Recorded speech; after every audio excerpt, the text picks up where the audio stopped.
Admission লৈছোঁ আৰু মই ৰিক্সা চলাই ঘৰখন মানে চলাই আছোঁ। প্ৰকাশ হ'ব কাৰণ মোৰ পঢ়া খৰচটো ওলাব আৰু সুবিধা দিছে 1250 টকা।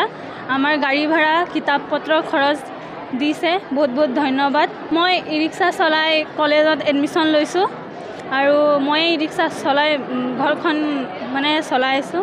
প্ৰকাশ হ'ব কাৰণ মোৰ পঢ়া খৰচটো ওলাব আৰু কমকৈ মানে আহিম আৰু কলেজ সপ্তাহত 3 দিন আহিম আৰু বাকী দিন টমটম চলাম আৰু। মোৰ নাম শ্ৰী গুৰিয়া চাহু। মই এবাৰ BA ফাৰ্ষ্ট ছেমিষ্টাৰ। কলিয়াবৰ মহাবিদ্যালয়, চিকনি বৰহুলা।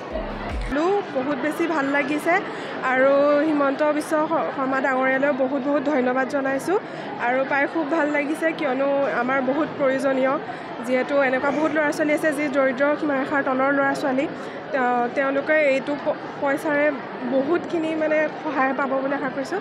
ভাল লাগিছে আজি নিযুত মইনা চেক পাইছোঁ যে আমাৰ মা দেউতাহঁতে বহুত কষ্ট কৰি পঢ়ায় আমাক আৰু আমি বহুত ভাল লাগিছে। মামাক আমি ধন্যবাদ জনাব বিচাৰিছোঁ যে আমাক এইখন পইচা দিয়াৰ কাৰণে।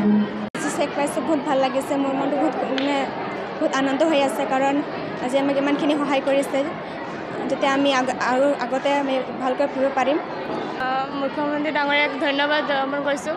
কলিয়াবৰ মহাবিদ্যালয়ত কলিয়াবৰ সমজিলা আয়ুক্তৰ কাৰ্যালয় আৰু কলিয়াবৰ মহাবিদ্যালয়ৰ ব্যৱস্থাপনাত কলিয়াবৰ বিধানসভা সমষ্টিৰ কলিয়াবৰ মহাবিদ্যালয়কে ধৰি 10খন শিক্ষানুষ্ঠানৰ 761 গৰাকী ছাত্ৰীক যি নিযুত মইনা আঁচনি, এই নিযুত মইনা আঁচনিৰ প্ৰথম কিস্তিৰ ধনৰ চেক বিতৰণ কৰা হৈছে।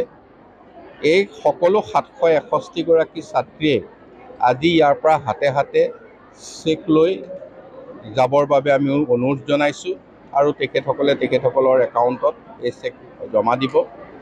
এই গোটেই কাৰ্যসূচীটো ৰাজ্যিক ভিত্তিত মাননীয় মুখ্যমন্ত্ৰী ডক্টৰ হিমন্ত বিশ্ব শৰ্মা ডাঙৰীয়াই গুৱাহাটীৰ পৰা শুভ উদ্বোধন কৰিলে।